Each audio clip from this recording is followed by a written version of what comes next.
हाँ जी स्टूडेंट की हाल है जी। एक बार फिर तो ਤੁਹਾਡੇ सामने 10th का नैक्सट लैक्चर साइंस का शुरू करन जा रहे हैं। होप सो मेरा स्टार्टअप ਤੁਹਾਨੂੰ समझ आया होए। मैं पहला 2 लैक्चर दे चुके हैं साइंस के। असी 10th की साइंस फिजिक्स शुरू किया ਉਹਦਾ पार्ट और फिजिक्स ਦੇ ਵਿੱਚ सब तो पहला यूनिट ਜਿਹੜਾ ਉਹ ਸਾਡੀ ਇਲੈਕਟ੍ਰਿਸਿਟੀ ਦੇ ਬਾਰੇ ਆ। ਇਲੈਕਟ੍ਰਿਸਿਟੀ ਨਾਲ ਜੁੜੀਆਂ ਹੋਈਆਂ ਉਹ ਟਰਮਸ ਦੀ ਗੱਲ ਹੋਣੀ ਹੈ ਜਿਹੜੀਆਂ ਟਰਮਸ ਅਸੀਂ ਯੂਜ਼ ਤੇ ਕਰਦੇ ਹਾਂ ਪਰ ਇਹਨਾਂ ਬਿਨਾ ਇਹਨਾਂ ਦੇ ਬਾਰੇ ਚ ਸਾਨੂੰ ਜਾਣਕਾਰੀ ਘੱਟ ਹੈ। ਸੋ ਅੱਜ ਅਸੀਂ ਸ਼ੁਰੂ ਕਰਨ ਜਾ ਰਹੇ ਹਾਂ ਇੱਕ ਹੋਰ ਟਰਮ ਜੋ ਕਿ ਇਲੈਕਟ੍ਰਿਸਿਟੀ ਚ ਬਹੁਤ ਜ਼ਿਆਦਾ ਅਸਰ ਦਿਖਾਉਂਦੀ ਹੈ। ਬਿਲकुल जिन्होंने मेरे पिछले वीडियो नहीं देखे, जेड़े 10th के स्टूडेंट्स ने पिछले वीडियो नहीं देखे वो प्लीज़ वो 2 वीडियोस देख लो क्योंकि वो 2 वीडियोस करके अज का जोड़ा वीडियो है अज का जोड़ा लैक्चर है यह बहुत इंटरस्टिंग होने वाला, बहुत मज़ा आने वाला। ठीक है। तो दूसरी जी चीज़ है कि मैं नोट्स दिते ही तुहानू वो नोट्स जोड़े वो पहले 2 लैक्चर्स नू कवर करते हैं। सो अज जो शुरू करवाने जा रहे हैं वो उन्होंने नोट्स तो बाद वाला वा वो नोट्स मैं बाद में देंगा। ठीक है, करिए शुरू। लो जी, साढ़े को अज का टॉपिक है रजिस्टिविटी। की टॉपिक है जी रजिस्टिविटी। की हुंदी है रजिस्टिविटी?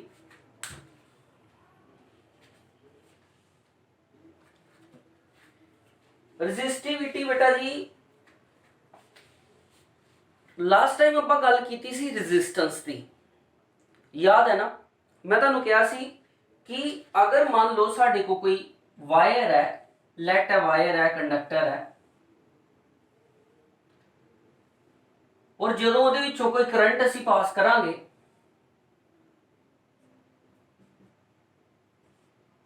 ਤੇ ਜਿਹੜੇ ਉਹਦੇ ਵਿੱਚ ਇਲੈਕਟ੍ਰॉन्स ने ਉਹ सडनली करंट के मोशन के नाल एक particular direction negative to positive terminal वाले पासे नूं दौड़ना शुरू करते हैं। जिस भी प्रकार का कंडक्टर है, जिस भी प्रकार का मैटल कंडक्टर है या कोई भी कंडक्टर है ਉਹਦੇ ਵਿੱਚ इलैक्ट्रॉन्स के नाल नाल ਉਹਦੇ खुद के एटम्स भी होंगे ने जिहदे करके आ जिहड़े इलैक्ट्रॉन्स ने जो तेजी नाल मूव करते हैं तो इन्हां नाल टक्कर खा सकते हैं और टक्कर खाण के दौरान उन्हां दी स्पीड जिहड़ी आ वो डिक्रीज कर जाती है। जो स्पीड डिक्रीज करती है इट मीनस कि करंट भी तुहाडा जिहड़ा वा वो डाउन चला जाता, घट जाता। सो रजिस्टेंस एक इस तरह का फैक्टर सी जिहदे नाल तुहाडा करंट जिहड़ा वा वो डिक्रीज करता। अज दा साडा टॉपिक है कि रजिस्टिविटी कित्थों आई है, की इहदा मतलब है और जिहड़ी रजिस्टेंस की असीं गल कीती वो किन्हां फैक्टर्स ते डिपेंड करती है। साडे बहुत सारी जगह ते रजिस्टेंस नूं जे आपां वधाना चाहिए तो वधा सकते हैं, घटाना चाहिए तो घटा सकते हैं। किन्हां फैक्टर्स ते डिपेंड करती है रजिस्टेंस, इहदी गल होनी। ठीक है। सो सब तो पहला फैक्टर जो रजिस्टेंस है it depends on length of conductor। Conductor की लेंथ ते डिपेंड करती है रेजिस्टेंस। मतलब यानी कि रेजिस्टेंस डायरेक्टली प्रोपोर्शनल होंदी है लेंथ दे। बेटा डायरेक्टली प्रोपोर्शनल का मतलब की है कि जिस तरह लेंथ इंक्रीज करेगी किसी कंडक्टर की रेजिस्टेंस भी इंक्रीज कर दी है। क्यों? ਇਹਦਾ भी प्रैक्टिकल मतलब है। आ देखो प्रैक्टिकल मतलब की हो गया, मान लो साडे कोई कंडक्टर है, अगर ਉਹਦੇ ਵਿੱਚ ਜਿਹੜੇ ਚਾਰਜ ਨੇ ਉਹਨਾਂ ਨੂੰ लार्ज लेंथ तो गुजर के जाना पेगा, लार्ज लेंथ तो मतलब बहुत वड्डी लेंथ तो गुजर के जाना पेगा ਤੇ ਇਹਨਾਂ ਦੇ ਵਿੱਚ ਕੋਲੀਜ਼ਨ ਵੀ ਤੇ ਜ਼ਿਆਦਾ ਹੋਏਗਾ ਨਾ। बार बार वो एक क्योंकि जिन्नी वड्डी लेंथ होएगी उन्ना ही ज्यादा कोलिजन होएगा, क्योंकि ਉਹਦੇ ਵਿੱਚ उन्ने ही एटम उस इलैक्ट्रॉन ਨੂੰ ਮਿਲਣਗੇ। सो लेंथ ਵਧਣ ਦੇ ਨਾਲ ਨਾਲ ਰੈਜ਼ਿਸਟੈਂਸ ਜਿਹੜੀ ਹੈ ਕਿਸੇ ਕੰਡਕਟਰ ਦੀ ਵੇਰੀ ਕਰਦੀ ਆ, ਅਪ ਜਾਂਦੀ ਆ। ਇੱਕ ਚੀਜ਼ ਮੈਂ ਹੋਰ ਦੱਸ ਦੇਣਾ ਤੁਹਾਨੂੰ, ਦੇਖੋ ਇਹਨੂੰ ਆਪਾਂ ਇੱਕ ਐਗਜ਼ਾਮਪਲ ਨਾਲ ਵੀ ਦੇਖ ਸਕਦੇ ਹਾਂ, ਔਰ ਐਗਜ਼ਾਮਪਲ ਹੈ ਵੀ ਬਿਲਕੁਲ ਸਹੀ ਆ। ਅਗਰ ਕਿਸੇ ट्रांसफार्मर ਤੋਂ ਇਲੈਕਟ੍ਰਿਸਿਟੀ ਡਰਾ ਕੀਤੀ ਜਾ ਰਹੀ ਆ ਔਰ ਸਬਜੈਕਟਿਵ ਮੈਨਰ ਦੇ ਨਾਲ ਘਰਾਂ ਨੂੰ ਦਿੱਤੀ ਜਾ ਰਹੀ ਆ, ਤੇ ਸਭ ਤੋਂ ਵੱਧ ਇਲੈਕਟ੍ਰਿਸਿਟੀ ਦੀ ਸਪਲਾਈ ਸਭ ਤੋਂ ਪਹਿਲੇ ਘਰ ਨੂੰ ਹੁੰਦੀ ਹੈ, ਕਿਉਂਕਿ ਕੰਡਕਟਰ ਦੀ ਲੈਂਥ ਉੱਥੇ ਛੋਟੀ ਆ। ਪਰ ਅਗਰ ਟਰਾਂਸਫਾਰਮਰ ਇੱਕ ਕਾਰਨਰ ਤੇ ਲੱਗਿਆ ਔਰ ਲਾਸਟ ਕਾਰਨਰ ਜੋ ਕਿ ਲੈਂਥ ਸਭ ਤੋਂ ਵੱਧ ਲੈਂਥ ਹੈ ਜਿੱਥੇ, ਉਸ ਕਾਰਨਰ ਤੇ ਦੂਸਰਾ ਘਰ ਹੋਏ, ਉੱਥੇ ਇਲੈਕਟ੍ਰਿਸਿਟੀ ਦੀ ਵੈਲਿਊ ਘਟ ਜਾਂਦੀ ਹੈ। ਇਹੀ ਕਾਰਨ ਹੈ ਕਿ ਤੁਸੀਂ ਦੇਖਦੇ ਹੋ ਗਰਮੀਆਂ ਦੇ ਦਿਨਾਂ 'ਚ ਮੋਸਟਲੀ ਜਦੋਂ ਇਲੈਕਟ੍ਰਿਸਿਟੀ ਦੀ ਖਪਤ ਬਹੁਤ ਜ਼ਿਆਦਾ ਹੋ ਰਹੀ ਹੁੰਦੀ ਆ, ਤੇ ਜਿਹੜੇ ਘਰ ਸਾਡੇ ਜ਼ਿਆਦਾ ਦੂਰੀ ਤੇ ਆ ਟਰਾਂਸਫਾਰਮਰ ਤੋਂ, ਉਹਨਾਂ ਦੇ ਘਰ ਲਾਈਟ ਹਮੇਸ਼ਾ ਘੱਟ ਆਉਂਦੀ ਹੈ, ਡਿਮ ਲਾਈਟ ਆਉਂਦੀ ਹੈ। ਠੀਕ ਹੈ, ਇੱਕ ਹੋ ਗਿਆ। ਦੂਸਰਾ ਫੈਕਟਰ ਕੀ ਹੈ, it also depends on area of cross section। ਬਈ ਇਹ cross section area ਕੀ ਹੁੰਦਾ? cross sectional area ਦਾ ਮਤਲਬ ਹੁੰਦਾ thickness, ਮੋਟਾਈ। ਮਤਲਬ ਕਿ ਜਿਹੜਾ ਤੁਹਾਡੀ resistance ਹੈ ਉਹ ਇਨਵਰਸਲੀ ਪ੍ਰੋਪੋਰਸ਼ਨਲ ਹੈ ਏਰੀਆ ਆਫ ਕ੍ਰੋਸ ਸੈਕਸ਼ਨ। ਮੈਂ ਤੁਹਾਨੂੰ ਏਰੀਆ ਆਫ ਕ੍ਰੋਸ ਸੈਕਸ਼ਨ ਦੱਸ ਦੇਣਾ ਕੀ ਹੈ। ਮੰਨ ਲਓ ਸਾਡੇ ਕੋਲ ਇੱਕ ਵਾਇਰ ਹੈ ਵਾ और दूसरी वायर है, ठीक है। एक वायर का एरिया और दूसरी wire, area of cross section का मतलब है ਇਹਦੀ ਮੁਟਿਆਈ ਕਿੰਨੀ ਹੈ। ਪਹਿਲੀ ਵਾਇਰ ਦੀ ਮੁਟਿਆਈ ਘੱਟ ਰੱਖੀ ਆ, ਯਾਨੀ ਕਿ ਇਹ ਥਿਨ ਵਾਇਰ ਹੈ, ਤੇ ਦੂਸਰੀ ਵਾਇਰ ਜਿਹੜੀ ਹੈ ਇਹਦੀ ਮੁਟਿਆਈ ਜ਼ਿਆਦਾ ਰੱਖੀ ਆ, ਇਹ ਇੱਕ ਥਿਕ ਵਾਇਰ ਹੈ। ਹੁਣ ਦੋਨਾਂ ਦੇ ਵਿੱਚ ਜਿਹੜੀ ਰੈਜ਼ਿਸਟੈਂਸ ਹੈ ਉਹ ਰੈਜ਼ਿਸਟੈਂਸ ਕਿਹਦੇ 'ਚ ਜ਼ਿਆਦਾ ਹੋਏਗੀ? देखो बेटा इत्थे मैं की लिखिया, इत्थे मैं लिखिया resistance is inversely proportional. Inversely दे विच ऐ नहीं कि सिंबल कोई चेंज है, सिंबल सेम है। इनवर्सली दा मतलब हैगा वो वैल्यू जेहड़ी है रेसिप्रोकल च लग गई है, 1 बाय हो गया। मतलब अगर एरिया ऑफ क्रॉस सैक्शन जेहड़ा वा वो इंक्रीज करदा ते रेजिस्टेंस जेहड़ी आ घट जांदी है। मतलब अगर ए मोटाई वधी आ ते इत्थे रेजिस्टेंस जेहड़ी आ वो घट है और इत्थे रेजिस्टेंस जेहड़ी आ वो ज्यादा वा। इस तरह क्यों? ਇਹਦਾ ਵੀ ਪ੍ਰੈਕਟੀਕਲ ਟਰੂਥ ਹੈ। ਮੰਨ ਲਓ ਤੁਸੀਂ ਇੱਕ ਇਹੋ ਜੀ ਗਲੀ ਦੇ ਵਿੱਚੋਂ ਰਨ ਕਰਕੇ ਜਾ ਰਹੇ ਹੋ, ਦੌੜ ਕੇ ਜਾ ਰਹੇ ਹੋ, ਜਿਹੜੀ ਗਲੀ ਬਿਲਕੁਲ ਜ਼ਿਆਦਾ ਇਦਾਂ ਕਲੋਜ਼ ਹੈ, ਬਿਲਕੁਲ ਇੱਕਦਮ ਨੈਰੋ ਹੈ। ਉਸ ਨੈਰੋ ਗਲੀ ਦੇ ਵਿੱਚੋਂ, ਉਸ ਨੈਰੋ ਸਟਰੀਟ ਦੇ ਵਿੱਚ ਜਦੋਂ ਤੁਸੀਂ ਦੌੜ ਲਗਾਉਂਦੇ ਹੋ ਤੇ ਉਹਦੇ ਵਿੱਚ ਤੁਹਾਡੇ ਕੋਲ ਜ਼ਿਆਦਾ ਸਪੀਡ ਨਹੀਂ ਫੜ ਸਕਦੇ, ਕਿਉਂਕਿ ਅਗਰ ਉੱਥੇ ਕੋਈ 2 ਜਾਂ 3 ਹੋਰ ਪਰਸਨ ਆ ਜਾਂਦੇ ਆ ਤੇ ਤੁਹਾਨੂੰ ਉਹਨਾਂ ਦੇ ਕਰਕੇ ਰੁਕਣਾ ਪੈਣਾ। ਕੋਲੀਜ਼ਨ ਹੋਣ ਦੇ ਚਾਂਸਿਸ ਜ਼ਿਆਦਾ ਨੇ, यानी कि जिथे थिन वायर है उत्थे इलैक्ट्रॉन ज्यादा कोलिजन करनगे। पर जे मान लो एक बहुत वड्डी गली है, बहुत चौड़ी गली है, उत्थे तुसीं तेज दौड़ सकते हो। यही चीज तुहाडे ट्रैफिक दे उत्ते भी हुंदी है। तुसीं ट्रैफिक की गल करो, अगर रोड छोटा वा, पतला रोड है तो तुसीं इन्नी तेज गाड़ी नहीं चला सकते, पर अगर खुला रोड है तो उस रोड के उत्ते तुसीं गाड़ी तेज चला सकते हो। उस तरह ही तुहाडी रेजिस्टेंस की गल आंदी है कि अगर पतली वायर है, पतली वायर की रेजिस्टेंस जी हाई होंगी और मोटी वायर की जी रेजिस्टेंस है, मोटी वायर की जी रेजिस्टेंस है इट हैज लो रेजिस्टेंस। समझ आ गया? इतने तक पता चल गया? सो दोनों फैक्टर जिहड़े ने वो कट्ठे फैक्ट करते हैं, कट्ठे फैक्ट ही करते हैं, कट्ठे लागू होंदे ने। तो जो कट्ठे लागू होंदे आ, अगर इन्हू इक्वेशन नंबर 1 दे दिए, इन्हू इक्वेशन नंबर 2 दे दिए, तो दोनों इक्वेशनां नू इकट्ठा कर दिए तो आ जांदा वा R proportional to L by A। A की है? A area of cross section है, मोटाई है, यानी कि रेजिस्टेंस लेंथ नाल वधदी है और एरिया ऑफ क्रॉस सेक्शन नाल घटदी है। हुण आपां यह प्रोपोर्शनैलिटी सिंबल नू नहीं रहन देना। प्रोपोर्शनैलिटी सिंबल हटा के असी इत्थे एक कांस्टेंट इंट्रोड्यूस करवाने जा रहे हैं और उस कांस्टेंट नू असी यह सिंबल दिन्ने आ। इस सिंबल का नाम है रो, ग्रीक लैटर है रो, RHO, रो। यह जिहड़ा सिंबल है रो, यही तुहाडी रजिस्टिविटी है।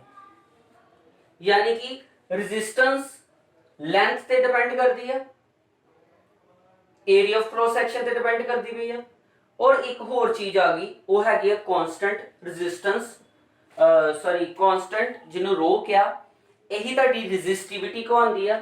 It is called resistivity and it depends on nature of material. यानी कि तुहाडी रेजिस्टेंस जिहड़ी आ वो इस चीज ते डिपेंड करे करदी है, एक ते लेंथ ते, एक एरिया ऑफ क्रॉस सेक्शन ते, एक तुहाडी रेजिस्टिविटी ते। रेजिस्टिविटी सिर्फ नेचर ऑफ मटीरियल ते है, इन्हां दी वैल्यूज फिक्स होणगियां। जदों तुसीं न्यूमेरिकल करन जाओगे तो तुहानूं रेजिस्टिविटी दी value for different matter, let मान लो सिल्वर है, आयरन है, कॉपर है, एल्यूमीनियम है, इन्हां दियां कांस्टेंट वैल्यूज तुहानूं दित्तियां जाणगियां। इत्थों यह गल क्लीयर हुंदी है कि जिहड़ी साडी रेजिस्टेंस हैगी आ वो ना कि लेंथ ते कंडक्टर दे, ईवन कि एरिया ऑफ क्रॉस सेक्शन ते भी डिपेंड करदी है। इहदी भी मैं एग्जांपल देना तुहानूं, क्योंकि मैं तुहानूं कहा ना मैं एग्जांपल दे के पढ़ाना, एग्जांपल दे के समझ आ जाती है। तुसीं नोटिफाई करो, अगर तुहाडी गली दे विच या तुहाडे घर दे नेड़े तेड़े कोई परसन एसी लगा रहा, या मान लो एसी 2 या 2 तो ज़्यादा लगा रहा, फिर अपने बिजली बोर्ड वाले जिहड़े इलैक्ट्रिसिटी डिपार्टमेंट वाले आ उन्होंने की करते हैं, उन्होंने वायर जिहड़ी आ अलग तो पा के दिंदे आ ट्रांसफार्मर तो, और वो वायर मोटी वायर हुंदी आ। मोटी वायर यानी कि थिक वायर। कारण बिल्कुल क्लीयर है, थिक वायर जिहड़ी आ वो कांस्टेंट सप्लाई दिंदी आ करंट दी, हाई सप्लाई दिंदी आ करंट दी, और ਉਹਦੇ ਵਿੱਚ रेजिस्टेंस घट हुंदी है। ईवन हुण भी अगर इलैक्ट्रीशियन बोर्ड ने शुरू किया काम तो तुसीं देखदे हो साडे गलियां गलियां दे विच तारां नूं चेंज कर दिता गया। क्यों? क्योंकि रेजिस्टेंस नूं वेस्टेज ऑफ करंट भी मन्निया गया। इस करके छोटियां तारां बाहर कढ दित्तियां गईयां, उहदी बजाय मोटियां मोटियां तारां पातियां गईयां तां जो कि करंट दी कांस्टेंट सप्लाई तुहानूं मिल सके। सो यही टॉपिक शुरू होया अज दा, जिहदे विच आपां गल कीती कि व्हाट इज रेजिस्टिविटी। ठीक है, हजे रेजिस्टिविटी ते चर्चा होनी है। आपां गल कीती कि factors on which resistance of conductor depends। दो फैक्टर बाद में उन्होंने इकट्ठा किया, फिर प्रोपोर्शनैलिटी का साइन लाया ते आई गल रेजिस्टिविटी की। इत्थों तक करो नोट, क्योंकि मैं फिर इनू अरेज करांगा ते फिर इत्थे तुहानूं इहदे आले दुआले घुमावांगा। यह की चीज है, एवा रेजिस्टिविटी। शाबाश।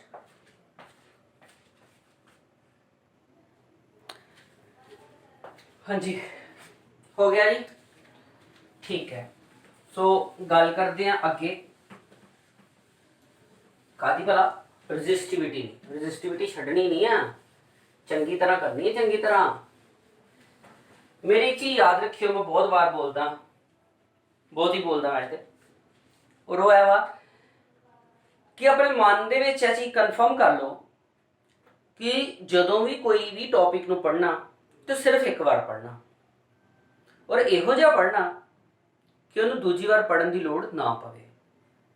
मेरे यह कहने का मतलब क्रैमिंग करना नहीं है।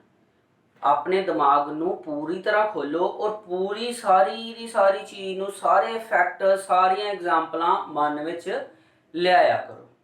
ठीक है, मैं थोड़ा टॉपिक हट के थोड़ा जिहा तुहानूं दसदा। मोस्टली आपां बोलदे आ अपनी स्टडी की गल नहीं करते, आपां किसे वाल देख के गल करते हैं, फॉरन की गल करते हैं। मान लो आपां कहने आ कि फॉरन दे विच पढ़ाई किस तरह होंदी है जी, फॉरन विच ना वो बड़ा वधिया पढ़ाते आ, मतलब उत्थे पढ़ाने का लैवल बड़ा वधिया, कैटागरी बहुत वधिया वा। असल दे विच कैटागरी का कोई फंडा नहीं है, उत्थे सिर्फ इको ही थीम है। वो थीम हैगा कि स्टूडेंट की पोटैंशियल नूं जागरूक किया जाए। मतलब कि स्टूडेंट खुद कितना समर्थ है, कितना खुद पढ़ सकता, उन्होंने जागरूक किया जाए। इस करके वो कभी भी टॉपिक ते टॉपिक, पढ़ाई ते पढ़ाई, लिखाई ते लिखाई नहीं करवाते। वो रोज हफ्ता ਜਾਂ ਮਹੀਨਾ, ਇਹਨਾਂ ਪਲਾਨਿੰਗ ਦੇ ਉੱਤੇ ਕੰਮ ਕਰਦੇ ਆ। ਉਹ ਰੋਜ਼ ਦਾ ਕੰਮ ਵੱਖਰਾ ਕਰਦੇ ਆ, ਮਹੀਨੇ ਦਾ ਵੱਖਰਾ ਕਰਦੇ ਆ, ਔਰ ਇਸ ਤਰ੍ਹਾਂ ਕਰਦੇ ਕਰਦੇ ਉਹ ਇੱਕ ਸਟੂਡੈਂਟ ਨੂੰ ਸਟੂਡੈਂਟ ਬਣਾਉਂਦੇ ਆ। ਮੁੱਕਦੀ ਗੱਲ ਹੈ ਵਾ ਕਿ ਤੁਸੀਂ ਕੀ ਕਰਿਆ ਕਰੋ, ਤੁਸੀਂ ਇਸ ਚੀਜ਼ ਨੂੰ ਦੇਖਦੇ ਹੋਏ ਕਿ ਸਾਡੇ 12 ਚੈਪਟਰ ਆ, ਸਾਡੇ 15 ਚੈਪਟਰ ਆ, ਸਾਡੇ ਇੰਨਾ ਵਾ, ਤੁਸੀਂ ਇਹ ਚੀਜ਼ ਤੇ ਕੋਸ਼ਿਸ਼ ਕਰਿਆ ਕਰੋ ਕਿ ਇਹ ਮੇਰਾ ਪਹਿਲਾ ਯੂਨਿਟ ਹੈ, ਇਹ ਉਹਦਾ ਪਹਿਲਾ ਚੈਪਟਰ ਹੈ, ਇਹ ਉਹਦਾ ਪਹਿਲਾ ਟੌਪਿਕ ਹੈ, ਔਰ ਮੈਂ ਇਹਨੂੰ ਬਹੁਤ ਵਧੀਆ ਤਰੀਕੇ ਨਾਲ ਕਰਨਾ। ਮੈਂ ਤੁਹਾਨੂੰ ਗਰੰਟੀ ਕਰਨਾ ਤੁਸੀਂ ਇੰਨੇ ਵਧੀਆ ਸਟੂਡੈਂਟ ਬਣ ਜਾਓਗੇ ਕਿ ਕੋਈ ਵੀ ਚੀਜ਼, ਕਿਉਂਕਿ ਇਹ ਜੋ ਵੀ ਤੁਸੀਂ ਪੜ੍ਹਦੇ ਪਏ ਹੋ ਨਾ, ਇਹ 10th ਵਿੱਚ ਹੈ। ਤੁਸੀਂ 12th ਕਲਾਸ ਵਿੱਚ ਜਦੋਂ ਜਾਣਾ ਨਾ, ਤੇ ਤੁਸੀਂ ਪਤਾ ਕੀ ਕਹਿਣਾ, ਤੁਸੀਂ ਕਹਿਣਾ ਹਾਂ ਇਹ ਨਾ ਮੈਂ ਨਾ 10th ਵਿੱਚ ਪੜ੍ਹਿਆ ਸੀ। ਮੈਂ ਤੁਹਾਨੂੰ ਹੁਣੇ ਹੀ ਕਹਿਣਾ ਕਿ ਇਹ ਚੀਜ਼ 12th ਵਿੱਚ ਪੱਕਾ ਆਣੀ ਆ। ਔਰ ਹੋ ਸਕਦਾ ਕਿ ਇਸ ਵੇਲੇ ਤੁਹਾਡੇ ਨੇੜੇ ਤੇੜੇ ਕੋਈ 12th ਦਾ ਸਟੂਡੈਂਟ ਹੋਏ, ਤੁਹਾਡਾ ਸੀਨੀਅਰ, ਤੁਸੀਂ ਇੱਥੇ ਡਿਸਕਸ ਕਰੋ ਉਹਦੇ ਨਾਲ, ਤੁਹਾਨੂੰ ਮਨੋਬਲ ਮਿਲੇਗਾ, ਸਟਰੈਂਥ ਮਿਲੇਗੀ, ਤੁਹਾਡੇ ਦਿਮਾਗ 'ਚ ਆਏਗਾ ਕਿ ਹਾਂ ਕਿ ਤੁਸੀਂ ਉਹਦੇ ਤੋਂ ਵਧੀਆ ਕਨਸੈਪਟ ਜਾਣਦੇ ਹੋ, ਤੁਹਾਡੇ ਦਿਮਾਗ ਦੇ ਵਿੱਚ ਜ਼ਿਆਦਾ ਚੀਜ਼ ਹੈਗੀ ਆ। ਠੀਕ ਹੈ, ਚਲੋ ਆ ਜੋ ਗੱਲ ਸਾਡੇ ਕੋਲ ਫਾਰਮੂਲਾ ਨਿਕਲਿਆ ਸੀ, ਰੈਜ਼ਿਸਟੈਂਸ ਇਜ਼ ਇਕੁਅਲ ਟੂ ਰੋ L ਅਪੋਨ A। ਇਹ ਕੈਪੀਟਲ ਬੁੱਕ ਦੇ ਵਿੱਚ ਕੈਪੀਟਲ ਦਿੱਤਾ ਵਾ, ਸਮਾਲ ਦਿੱਤਾ ਵਾ, ਕੋਈ ਮੈਟਰ ਨਹੀਂ ਆ। ਤਿੰਨੇ ਚੀਜ਼ਾਂ ਜਾਣਦੇ ਆਪਾਂ, ਚਾਰੇ ਕੀ ਹੈ, ਰੈਜ਼ਿਸਟੈਂਸ ਹੈ, resistivity, length, area of cross section. ਹੁਣ ਵਾਰੀ ਆਉਂਦੀ ਆ ਕਿ ਰੈਜ਼ਿਸਟਿਵਿਟੀ ਕੀ ਹੈ। ਦੇਖੋ ਰੈਜ਼ਿਸਟਿਵਿਟੀ ਐਕਚੁਅਲ ਦੇ ਵਿੱਚ ਕਿਸੇ ਇੱਕ ਪਾਰਟਿਕੂਲਰ ਮਟੀਰੀਅਲ ਦੀ, ਕਿਸੇ ਵੀ ਇੱਕ ਪਾਰਟਿਕੂਲਰ ਮਟੀਰੀਅਲ ਦੀ ਪ੍ਰੋਪਰਟੀ ਹੈ। ਠੀਕ ਹੈ, ਕਿਸੇ ਵੀ ਪਾਰਟਿਕੂਲਰ ਮਟੀਰੀਅਲ ਦੀ ਪ੍ਰੋਪਰਟੀ ਹੈ ਕਿ ਉਹ ਮਟੀਰੀਅਲ ਕਿੰਨਾ ਰੈਜ਼ਿਸਟ ਕਰੇ ਕਰਦਾ, ਕਿੰਨਾ ਕਰੰਟ ਨੂੰ ਰੋਕਦਾ ਪਿਆ। ਠੀਕ ਹੈ, ਰੈਜ਼ਿਸਟੈਂਸ ਦਾ ਮਤਲਬ ਤੇ ਇਹੀ ਹੈ ਨਾ, ਕਰੰਟ ਨੂੰ ਰੋਕਣਾ। ਆਓ ਆਪਾਂ ਇਹਦੇ ਯੂਨਿਟ ਕੱਢਦੇ ਹਾਂ ਪਹਿਲਾਂ, ਜੋ ਬੁੱਕਿਸ਼ ਕੰਮ ਹੈਗਾ। ਅਗਰ ਆਪਾਂ ਯੂਨਿਟ ਕੱਢਨੇ ਆ ਰੈਜ਼ਿਸਟਿਵਿਟੀ ਦੇ, ਜਿਸ ਚੀਜ਼ ਦੇ ਯੂਨਿਟ ਕੱਢਨੇ ਆ ਨੂੰ ਇੱਕ ਸਾਈਡ ਤੇ ਰਹਿਣ ਦਿਓ, ਦੂਜੀਆਂ ਚੀਜ਼ਾਂ ਇੱਕ ਸਾਈਡ ਤੇ ਲਾਓ। ਇਹ ਏਰੀਆ ਉੱਪਰ ਆ ਜਾਏਗਾ, ਇਹ ਲੈਂਥ ਹੈ ਨੀਚੇ ਚਲੇ ਜਾਏਗੀ। ਇੱਥੋਂ ਤੁਹਾਡੇ ਕੋ ਤੁਹਾਨੂੰ ਪਤਾ ਰੈਜ਼ਿਸਟੈਂਸ ਦੇ ਯੂਨਿਟ ਦੀ ਗੱਲ ਕੀਤੀ ਸੀ, ਓਹਮ ਹੁੰਦੇ ਆ, ਏਰੀਆ ਮੀਟਰ ਸਕੁਅਰ ਔਰ ਲੈਂਥ ਮੀਟਰ। ਇਹ ਤੇ ਕਟਿੰਗ ਹੋ ਗਈ, ਤੁਹਾਡੇ ਕੋ ਆ ਗਿਆ ਓਹਮ ਮੀਟਰ। ਓਹਮ ਮੀਟਰ ਕੀ ਆ ਗਿਆ, ਇਹ ਆਇਆ ਤੁਹਾਡੇ ਕੋ SI unit of resistivity. Important है यूनिट, इंपॉर्टेंट है। ठीक है, SI यूनिट ऑफ रेजिस्टिविटी। हुण एक क्वेश्चन दिमाग च आंदा वा कि सर रेजिस्टेंस ते रेजिस्टिविटी जिहड़ी है ये सेम लगदियां पईयां, इहदे च बड़ा कन्फ्यूजन हुंदा। मैं कहना इहनूं डिफरेंशिएट कर लो, डिफरेंशिएट करो रेजिस्टेंस रेजिस्टिविटी। की फर्क है दोनों च? पहला फर्क तो आवा कि ਇਹਦਾ ਸਿੰਬਲ R है ਤੇ ਇਹਦਾ ਸਿੰਬਲ ਹੈਗਾ रो। ठीक है, चलो ਇਹ फर्क नहीं है। असल ਦੇ ਵਿੱਚ रेजिस्टेंस ਕੀ ਆ, रेजिस्टेंस हैगा opposition, it is the property of any conductor to oppose electric current. सीधा मैं आई लिख देना, टू अपोज आई, क्योंकि मैं जस्ट समझा नहीं रहा। रेजिस्टेंस जेडी है वो किसी भी कंडक्टर दी वो प्रॉपर्टी है कि किन्ना वो करंट नु अपोज करता पाया। जे गल करिए रेजिस्टिविटी दी, रेजिस्टिविटी भी अपोज ही करे करती है, पर यह कादी प्रॉपर्टी है, यह वा प्रॉपर्टी ऑफ एनी मटीरियल। यह कंडक्टर दी नहीं है, यह किसी मटीरियल दी प्रॉपर्टी है that how much this material यानी कि इट अपोज आई। जे आप रेजिस्टेंस की गल करिए तो रेजिस्टेंस किन्हां चीज़ां ते डिपेंड कीता, रेजिस्टिविटी ते, लेंथ ते, एरिया ते, यानी कि आर जेड़ा वा वो डिपेंड करे करदा वा रेजिस्टिविटी ते, लेंथ ते, एरिया ऑफ क्रॉस सेक्शन ते। ए तीनों चीज़ां ते डिपेंड करन दिया। मतलब रेजिस्टेंस मटीरियल ते भी डिपेंड करती है ते डायमेंशन ते भी डिपेंड करती है कि की आकार है, की साइज है, की लेंथ है कंडक्टर दी। जद कि resistivity only depends on material, material ते डिपेंड करती है। ठीक है, और लास्ट जी गल आती है डिफरेंस की कि रेजिस्टेंस की यूनिट ओहम है ਤੇ ਰੈਜ਼ਿਸਟਿਵਿਟੀ ਦੇ ਯੂਨਿਟ ਓਹਮ ਮੀਟਰ। ਇਹ ਵੀ ਤੁਹਾਡੇ ਸਿਲੇਬਸ ਹੈਗਾ ਹੀ, ਤਾਂ ਤੁਹਾਨੂੰ ਥੋੜਾ ਮੈਂ ਅਲੱਗ ਤੋਂ ਡਿਫਾਈਨ ਕਰ ਦਿੱਤਾ। ਰੈਜ਼ਿਸਟੈਂਸ ਤੇ ਰੈਜ਼ਿਸਟਿਵਿਟੀ। ਰੈਜ਼ਿਸਟੈਂਸ ਜਿਹੜੀ ਆ ਉਹ ਕਿਸੇ ਕੰਡਕਟਰ ਵਾਸਤੇ ਯੂਜ਼ ਕੀਤੀ ਜਾਂਦੀ ਆ, ਰੈਜ਼ਿਸਟਿਵਿਟੀ ਜਿਹੜੀ ਆ ਉਹ ਕਿਸੇ ਮਟੀਰੀਅਲ ਵਾਸਤੇ ਯੂਜ਼ ਕੀਤੀ ਜਾ ਸਕਦੀ ਆ, ਕਿਉਂਕਿ ਮਟੀਰੀਅਲ ਜਿਹੜੇ ਨੇ ਉਹ ਪਹਿਲਾਂ ਤੋਂ ਹੀ ਪ੍ਰੀ ਡਿਫਾਈਨਡ ਨੇ। ਕੋਈ ਵੀ ਮੈਟਲ ਅਲੋਏ ਇਹ ਪਹਿਲਾਂ ਤੋਂ ਹੀ ਡਿਫਾਈਨਡ ਹੈ, ਇਸ ਕਰਕੇ ਰੈਜ਼ਿਸਟਿਵਿਟੀ ਜਿਹੜੀ ਹੈ ਇੱਕ ਤਰ੍ਹਾਂ ਦੀ ਕਾਂਸਟੈਂਟ ਵੈਲਿਊ ਹੀ ਆ, ਇਹ ਹਮੇਸ਼ਾ ਕਾਂਸਟੈਂਟ ਵੈਲਿਊ ਆਣੀ ਹੈ ਤੁਹਾਡੇ ਕੋਲ। ਰੈਜ਼ਿਸਟੈਂਸ ਕਾਂਸਟੈਂਟ ਨਹੀਂ ਆਣੀ, ਕਿਉਂਕਿ ਰੈਜ਼ਿਸਟੈਂਸ ਮਟੀਰੀਅਲ ਦੇ ਨਾਲ ਲੈਂਥ ਔਰ ਏਰੀਆ ਆਫ ਕ੍ਰੋਸ ਸੈਕਸ਼ਨ ਤੇ ਵੀ ਡਿਪੈਂਡ ਕਰੇ ਕਰਦੀ ਆ। ਵੱਖਰੇ ਵੱਖਰੇ ਪ੍ਰਕਾਰ ਦੇ ਤੁਹਾਡੇ ਕੋਲ ਕੰਡਕਟਰ ਦੀ ਲੈਂਥ ਹੋ ਸਕਦੀ ਆ, ਅਲੱਗ ਤਰ੍ਹਾਂ ਦਾ ਏਰੀਆ ਆਫ ਕ੍ਰੋਸ ਸੈਕਸ਼ਨ ਹੋ ਸਕਦਾ, ਇਸ ਕਰਕੇ ਰੈਜ਼ਿਸਟੈਂਸ ਤੇ ਹੀ ਆਪਾਂ ਪੜਨਾ ਅੱਗੇ। ਰੈਜ਼ਿਸਟਿਵਿਟੀ ਤੇ ਹੈਲਪ ਕਰੇਗੀ ਇਹਦੇ ਨੂਮੈਰੀਕਲਸ ਨੂੰ ਕਰਨ ਦੀ। ਸੋ ਸਮਝ ਆ ਗਿਆ ਤੁਹਾਨੂੰ ਰੈਜ਼ਿਸਟੈਂਸ ਤੇ ਰੈਜ਼ਿਸਟਿਵਿਟੀ ਦੀ ਖੇਡ ਕੀ ਹੈ। ਇੱਕ ਐਗਜ਼ਾਮਪਲ ਹੋਰ ਦੇਣਾ ਤੁਹਾਨੂੰ। ਦੇਖੋ ਸਾਡੇ ਕੋਲ ਤੁਹਾਨੂੰ ਪਤਾ ਵਾ ਮੈਟਲਸ ਦੀ ਵਰਤੋਂ ਕਾਹਦੇ ਲਈ ਕੀਤੀ ਜਾ ਸਕਦੀ ਆ, ਕੰਡਕਟਿਵਿਟੀ ਵਾਸਤੇ, ਯਾਨੀ ਕਿ ਕਿਉਂਕਿ ਮੈਟਲਸ ਗੁੱਡ ਕੰਡਕਟਰ ਹੈ ਕਰੰਟ ਦਾ ਤੇ ਆਪਾਂ ਇਹਦਾ ਯੂਜ਼ ਕਰਦੇ ਆ। ਤੁਹਾਨੂੰ ਪਤਾ ਸੋਲਰ ਸੈੱਲ ਕੀ ਹੁੰਦੇ ਨੇ। ਸੋਲਰ ਸੈੱਲ ਇਹੋ ਜਿਹੇ ਸੋਲਰ ਪੈਨਲ ਹੈ ਅੱਜ ਦੇ ਟਾਈਮ ਦੇ ਉੱਤੇ ਆ ਬਹੁਤ ਜ਼ਿਆਦਾ ਚੱਲਣ ਡਿਆ। ਹੁਣ ਉਹ ਸਮਾਂ ਆ ਗਿਆ ਕਿ ਸੋਲਰ ਊਰਜਾ ਨੂੰ ਆਪਾਂ ਬਹੁਤ ਵੱਡੇ ਲੈਵਲ ਦੇ ਉੱਤੇ ਯੂਜ਼ ਕਰੇ ਕਰਦੇ ਹਾਂ। ਕਿੱਥੇ ਕਿੱਥੇ ਯੂਜ਼ ਕਰੇ ਕਰਦੇ ਹਾਂ, ਇੱਕ ਛੋਟੀ ਐਗਜ਼ਾਮਪਲ ਦੇ ਦੇਣਾ ਤੁਹਾਨੂੰ ਫਿਰ ਕਿ ਸਾਡੇ ਫਾਰਮਰ ਉਹਨਾਂ ਨੂੰ ਖੇਤੀ ਵਾਸਤੇ ਸੋਲਰ ਪੈਨਲ ਦੇ ਉੱਤੇ 50% ਤੱਕ ਦੀ ਸਬਸਿਡੀ ਬੇਸ ਤੇ ਕਿ ਸਰਕਾਰੀ ਤੌਰ ਦੇ ਉੱਤੇ ਇੱਕ ਹੈਲਪਲਾਈਨ ਦੇ ਕੇ ਬੜਾ ਵੱਡਾ ਸੋਲਰ ਸਿਸਟਮ ਦਿੱਤਾ ਜਾਂਦਾ, ਜਿਹਦੇ ਤੋਂ ਉਹ ਬੜੀ ਵੱਡੇ ਲੈਵਲ ਦੇ ਉੱਤੇ ਇਲੈਕਟ੍ਰਿਸਿਟੀ ਪੈਦਾ ਕਰਦੇ ਆ। ਸੋਲਰ ਸੈੱਲ ਜਾਂ ਸੋਲਰ ਪੈਨਲ ਦੇ ਨਾਲ ਇਲੈਕਟ੍ਰਿਸਿਟੀ ਸੂਰਜ ਦੀ ਊਰਜਾ ਯਾਨੀ ਕਿ ਸਨ ਤੋਂ એનર્ਜੀ ਲੈ ਕੇ ਉਹਨੂੰ ਇਲੈਕਟ੍ਰਿਸਿਟੀ ਫਾਰਮ ਚ ਕਨਵਰਟ ਕੀਤਾ ਜਾਂਦਾ, ਇਹ ਸੋਲਰ ਸੈੱਲ ਕਰਦੇ ਆ। ਤੇ ਸੋਲਰ ਸੈੱਲ ਦੇ ਵਿੱਚ ਆਪਾਂ ਯੂਜ਼ ਪਤਾ ਕਿਹੜੇ ਮੈਟਲ ਦਾ ਕਰਦੇ ਆ, ਆਪਾਂ ਮੈਟਲ ਦਾ ਯੂਜ਼ ਕਰਦੇ ਆ Ag। Ag ਕਿਹੜੀ ਮੈਟਲ ਹੈ ਬਈ, ਸਿੰਬਲ ਯਾਦ ਕਰ ਲਓ, ਕਿਹੜੇ ਸਿੰਬਲ, एलिमेंट्स से सिंबल, ठीक है। ਜਦੋਂ ਮੈਂ ਕੈਮਿਸਟਰੀ ਚ ਜਾਵਾਂਗਾ ਫਿਰ ਦੱਸਾਂਗਾ ਕਿ ਇਹਨਾਂ ਦਾ ਕੀ ਰੋਲ ਆ, ਕੀ ਇਹਨਾਂ ਦਾ ਬੈਨੀਫਿਟ ਹੈ, ਠੀਕ ਹੈ। ਸੋ ਅਸੀਂ ਸੋਲਰ ਸੈੱਲ ਦੇ ਵਿੱਚ silver metal as a wire ਕਿਉਂ ਇਸਤੇਮਾਲ ਕਰਦੇ ਹਾਂ, ਕਿਉਂਕਿ ਇਹਦੀ ਰੈਜ਼ਿਸਟਿਵਿਟੀ ਬਹੁਤ ਹੀ ਜ਼ਿਆਦਾ लो है, लो मतलब घट। अगर रजिस्टिविटी लो है तो ਇਹਦਾ मतलब है ਵਾ कि ਇਹਦੇ ਦੁਆਰਾ ਇਹਦੇ ਵਿੱਚੋਂ ਨਿਕਲਣ ਵਾਲੇ ਇਲੈਕਟ੍ਰॉन्स ਜਾਂ ਕਰੰਟ ਨੂੰ ਇਹ ਬਿਲਕੁਲ ਅਸਰ ਨਾ ਦਿਖਾਉਂਦੇ ਹੋਏ ਬੜੀ ਤੇਜ਼ੀ ਨਾਲ ਪਾਸ ਆਊਟ ਕਰ ਦੇਗੀ ਤੇ ਉਸ ਵੇਲੇ ਆ ਬਹੁਤ ਕੰਮ ਆਏਗਾ।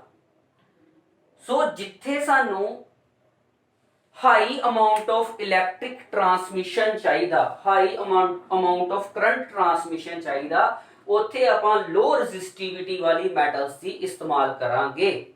और इहदे उल्ट भी सही होना, इहदा उल्ट की सही होना वो आंदे टॉपिक तुहानूं पता चल जाएगा।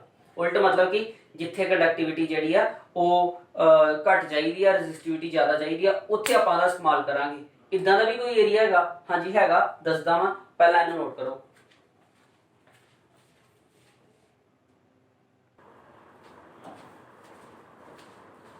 हाँ जी, ये तक हो गया।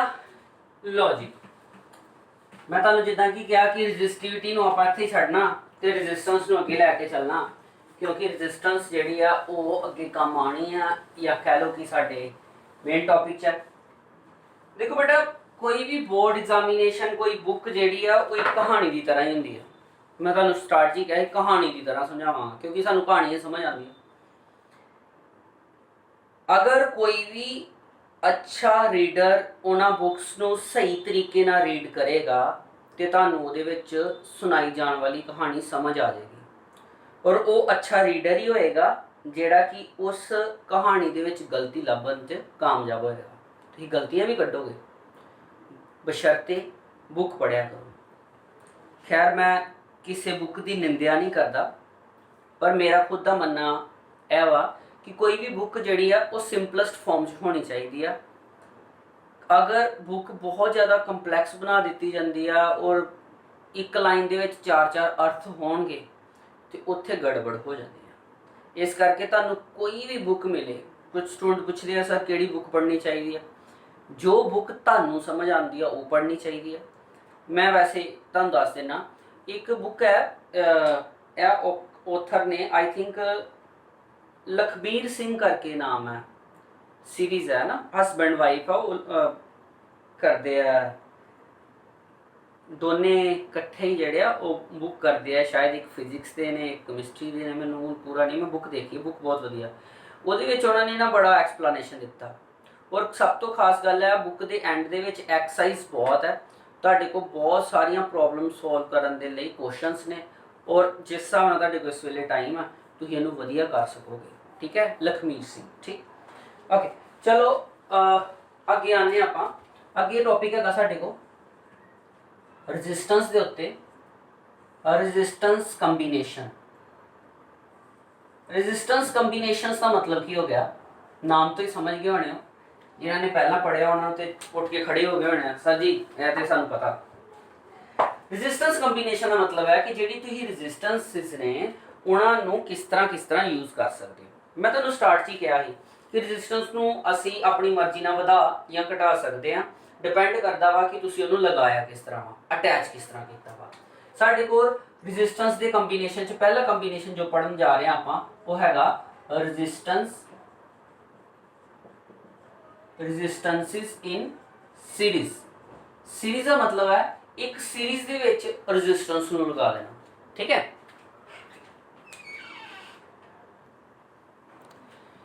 ਰੈਜ਼ਿਸਟੈਂਸ ਇਨ ਸੀਰੀਜ਼ ਦਾ ਮਤਲਬ ਕੀ ਆ, ਪਹਿਲੇ ਤੇ ਗੱਲ ਕਰ ਲੈਂਦੇ ਆ, ਇਹ ਖਤਮ ਕਰਦੇ ਆ ਫਿਰ ਦੂਜਾ ਦੇਖਦੇ ਆ।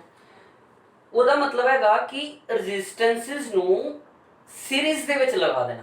ਮਤਲਬ ਤੁਹਾਨੂੰ ਪਤਾ ਰੈਜ਼ਿਸਟੈਂਸ ਦਾ ਸਿੰਬਲ ਦੱਸਿਆ ਹੈ ਤੁਹਾਨੂੰ, ਆਪਾਂ ਕੀ ਕਰਦੇ ਆ, ਤਿੰਨ ਰੈਜ਼ਿਸਟੈਂਸ ਲੈਂਦੇ ਆ, ਇਹ ਪਹਿਲੀ, दूसरी, तीसरी। पहली ਨੂੰ ਨਾਮ ਦਿੱਤਾ R1, ਜਿਸ ਤਰ੍ਹਾਂ ਬੁੱਕ 'ਚ ਦਿੱਤਾ ਹੈ R2, R3। ਸੀਰੀਜ਼ ਦਾ ਮਤਲਬ ਹੈਗਾ ਕਿ ਰੈਜ਼ਿਸਟੈਂਸ ਦੇ ਐਂਡ ਟੂ ਐਂਡ ਨੂੰ ਇੱਕ ਦੂਜੇ ਦੇ ਨਾਲ ਇਸ ਤਰ੍ਹਾਂ ਜੋੜ ਦੇਣਾ ਤਾਂ ਜੋ ਕਿ ਇਹਨਾਂ ਵਿੱਚੋਂ ਅਗਰ ਕਰੰਟ ਨਿਕਲੇ ਤੇ ਸੇਮ ਕਰੰਟ ਨਿਕਲੇ। ਠੀਕ ਹੈ, ਆ ਯਾਦ ਰੱਖਿਓ ਇਸ ਚੀਜ਼ ਨੂੰ। ਜਦੋਂ ਸੀਰੀਜ਼ 'ਚ ਲਗਾਉਂਦੇ ਆ ਆਪਾਂ ਰੈਜ਼ਿਸਟੈਂਸ ਨੂੰ ਤਾਂ ਰੈਜ਼ਿਸਟੈਂਸ ਦੇ ਵਿੱਚੋਂ सेम करंट निकलता। यह की बनाया, यह बनाया सर्किट डायग्राम। सर्किट डायग्राम कुछ नहीं है, इस तरह के पिक्चराइजेशन है, कुछ बॉक्स वगैरह बनाने आप की दसिया गया थे। ये साढ़े को R1, R2, R3 तीन रजिस्टेंस ने जिन्होंने सीरीज से लगा दिता गया और इन्हों के नाल जोड़ता सर्किट नाल एक बैटरी, और उस बैटरी की वोल्टेज यानी कि पोटेंशियल है V, कैपिटल V। ठीक है, और आप की करना, आप तिना ਰੈਜ਼ਿਸਟੈਂਸ ਨੂੰ ਜਦੋਂ ਆਪਾਂ ਸੀਰੀਜ਼ 'ਚ ਮੰਨਨੇ ਆ ਤੇ ਆਪਾਂ ਇਹਨਾਂ ਦਾ ਇਕੁਇਵਲੈਂਟ ਵੈਲਿਊ ਕੱਢਣੀ ਆ ਕਿ ਜਦੋਂ ਸੀਰੀਜ਼ 'ਚ ਰੈਜ਼ਿਸਟੈਂਸ ਲਗਾਉਂਦੇ ਆ ਤੇ ਉਹਦਾ ਟੋਟਲ ਕੀ ਬਣਦਾ, ਕਿਸ ਤਰ੍ਹਾਂ ਕੱਢਣਾ, ਕਿੱਦਾਂ ਆਣਾ। ਠੀਕ ਹੈ, ਕਰੀ ਸ਼ੁਰੂ। ਹਾਂ ਦੇਖੋ ਬੇਟਾ, ਇਹਦੇ ਵਿੱਚ ਮੇਨ ਕਨਸੈਪਟ ਜਿਹੜਾ ਯਾਦ ਰੱਖਣ ਵਾਲਾ, ਧਿਆਨ ਰੱਖਣ ਵਾਲਾ ਹੋਇਆ ਵਾ ਕਿ ਜਦੋਂ ਵੀ ਰੈਜ਼ਿਸਟੈਂਸ ਨੂੰ ਆਪਾਂ ਸੀਰੀਜ਼ ਦੇ ਵਿੱਚ ਰੱਖਦੇ ਆ ਤੇ ਸੀਰੀਜ਼ 'ਚ ਰੱਖਣ ਦੇ ਉੱਤੇ ਉਹਦੇ ਵਿੱਚੋਂ ਕਾਮਨ ਕਰੰਟ ਜਿਹੜਾ ਵਾ ਸਾਰਿਆਂ ਚੋਂ ਸੇਮ ਨਿਕਲਦਾ। ਮੰਨ ਲਓ R1, R2, R3 ਸਾਡੇ ਕੋਲ ਤਿੰਨ ਰੈਜ਼ਿਸਟੈਂਸ ਨੇ, ਉਹਨਾਂ ਨੂੰ ਆਪਾਂ ਇੱਕ ਬੈਟਰੀ ਦੇ ਨਾਲ ਜਾਂ ਸੈੱਲ ਨਾਲ ਜੋੜਦੇ ਪਏ ਹਾਂ ਜਿਹਦੀ ਪੋਟੈਂਸ਼ੀਅਲ V ਹੈ ਔਰ ਪੂਰੇ ਸਰਕਟ ਦੇ ਵਿੱਚੋਂ ਇੱਕ ਕਾਮਨ ਕਰੰਟ ਨਿਕਲਣ ਡਿਆ I। ਇਹ ਪੋਟੈਂਸ਼ੀਅਲ ਜਿਹੜੀ ਬੈਟਰੀ ਦੀ V ਹੈ ਜਾਂ ਸੈੱਲ ਦੀ ਆ, ਇਹ ਸਾਰੇ ਸੈੱਲਾਂ ਦੇ ਵਿੱਚ ਪ੍ਰੋਪਰਲੀ ਡਿਵਾਈਡ ਹੋ ਜਾਂਦੀ ਆ, ਵੰਡੀ ਜਾਂਦੀ ਹੈ। The potential is divided into 3 sub potential value V1, V2, V3। मतलब जेडी total potential है वो कादे च वंडी गई, वो V1, V2 plus V3 च वंडी गई। अगर आपां ओहम्स लॉ दी वरतों करिए, कीता ही ना Ohm's law, from Ohm's law V1 की वैल्यू की आएगी, सानू पता ओहम्स लॉ की है, Ohm's law V is equal to IR। Last lecture सी ਉਹਦੇ ਚ ਸਾਡੇ ਕੋਲ ਹੈ ਫਾਰਮੂਲਾ ਆਇਆ ਸੀ, ਲਾਸਟ ਵੀਡੀਓ ਨੂੰ ਦੇਖ ਲਓ ਤਾਂ ਜੋ ਕਿ ਇੱਥੇ ਝਟ ਸਮਝ ਆ ਜਾਏ। V is equal to IR। ਇੱਥੇ ਤੁਹਾਡੇ ਕੋਲ ਪਹਿਲੀ ਰੈਜ਼ਿਸਟੈਂਸ ਇਹਦੀ ਗੱਲ ਕੀਤੀ ਜਾਏ, ਇਹਦੇ ਵਿੱਚੋਂ ਕਰੰਟ ਕੀ ਨਿਕਲਣ ਡਿਆ, ਡੈਫੀਨੇਟਲੀ I, ਕਿਉਂਕਿ ਮੈਂ ਹੁਣੇ ਗੱਲ ਕੀਤੀ ਕਿ ਤਿੰਨੇ ਰੈਜ਼ਿਸਟੈਂਸ ਚੋਂ ਕਰੰਟ ਸੇਮ ਹੀ ਨਿਕਲਣਾ I। ਤੇ ਇਹਦੀ ਰੈਜ਼ਿਸਟੈਂਸ ਦੀ ਵੈਲਿਊ ਕੀ ਆ, R1। ਉਸੇ ਤਰ੍ਹਾਂ ਹੀ दूसरे चो दूसरी पोटेंशियल V2 का बराबर है I R2 तीसरी IR3। ਇਹਨਾਂ ਤਿੰਨਾਂ ਵੈਲਿਊਜ਼ ਨੂੰ ਇੱਥੇ ਭਰ ਦਈਏ ਤੇ ਸਾਡੇ ਕੋਲ ਕਾਮਨ ਕੀ ਆ ਜਾਂਦਾ IR1 IR2 एंड IR3। इतने तक समझ आ गया? ठीक है। हुण जे गल करिए इस पोटेंशियल दी सैल दी, इहदी वैल्यू ओम्स लॉ दे अनुसार की होएगी? इहदी वैल्यू होएगी कि जो इहदे चों करंट निकलन दिया, करंट पूरे सर्किट चों I निकलन दिया, और रेजिस्टेंस, इहदी रेजिस्टेंस जिहड़ी आ वो तिन्ने रेजिस्टेंस दा इकट्ठ है, यानी कि तिन्ने रेजिस्टेंस दे इकट्ठ नूं आपां की क्या रेजिस्टेंस इन सीरीज, यह क्या आ गया IRS। अगर यदि गल करिए ये जो I कॉमन काट लिए, तिन्ना च I कॉमन है, यह क्या आ गया R1 plus R2 plus R3। I नाल I कट हो गया, ताड़े कोल रेजिस्टेंस इन सीरीज की आ गया, यह आ गया R1 plus R2 plus R3। मतलब कि जदों भी रेजिस्टेंस नूं असी सीरीज से लगाए करते हैं ते जेड़े नेट रेजिस्टेंस बनती है, टोटल रेजिस्टेंस सीधे ही ओदा जोड़ हो जाती है। सीधे जोड़ होना मतलब कि मान लो एदा एदी वैल्यू 2 ओम होंदी, एदी वैल्यू 4 ओम होंदी, ते मान लो एदी वैल्यू 6 ओम होंदी, ते मैं कहंदा टोटल रेजिस्टेंस दसो, क्योंकि ये सीरीज से लगी हुई है। ते इस फार्मूले के अनुसार 2 प्लस 4 प्लस 6 यह हो जानी है तुहाडे कोल 12 ओम। सीधा जोड़ देना, मतलब एंड रिजल्ट है निकलिया कि सीरीज दे विच जिहड़ी रेजिस्टेंस है वो एडिशन च आ जाती है, उहदे च आपां उहनूं सीधा ही जोड़ सकते हैं। ठीक, सो यह होया पहला कंबीनेशन जिन्हों आपां फार्मूले नाल कीता। 2 मिनट लिए मैं इत्थे खलोना ते तुसीं इहनूं दवा दव नोट कर लो, पॉज करके नोट कर लो, ठीक है, तां जो कि टाइम भी बचे।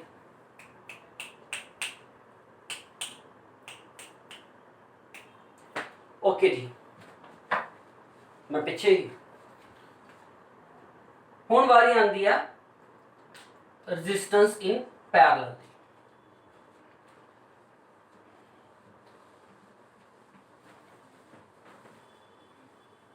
पैरेलल लई साडा सर्किट डायग्राम इस तरह का बनना जिहदे विच रेजिस्टेंस जिहड़ियां ने वो पैरेलल हो जाण।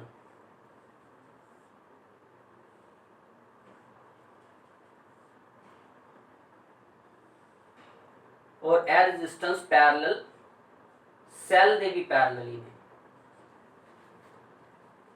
फिर तो नाम दे दो R1 R2 R3।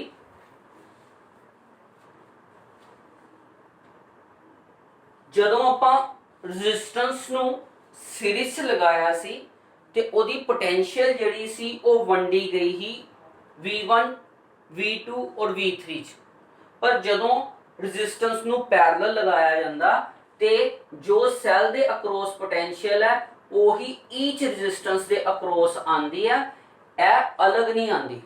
पर जदों सीरीज विच लगाया गया सी रेजिस्टेंस नूं ते ओदे चों करंट सेम निकलिया ही, पर इहदे च की होएगा, इहदे विच तुहाडे कोल करंट जिहड़ा वा वो पहली रेजिस्टेंस विच I1, दूजी रेजिस्टेंस विच I2 और तीसरी रेजिस्टेंस विच I3 दे तौर पे टूट जाएगा। ठीक है, और फाइनली एंड विच फिर तो यानी कि पहले वाले केस च यह हैगा तुहाडे कोल resistance in parallel, parallel resistance in parallel. Resistance in parallel दे विच असीं की कीता,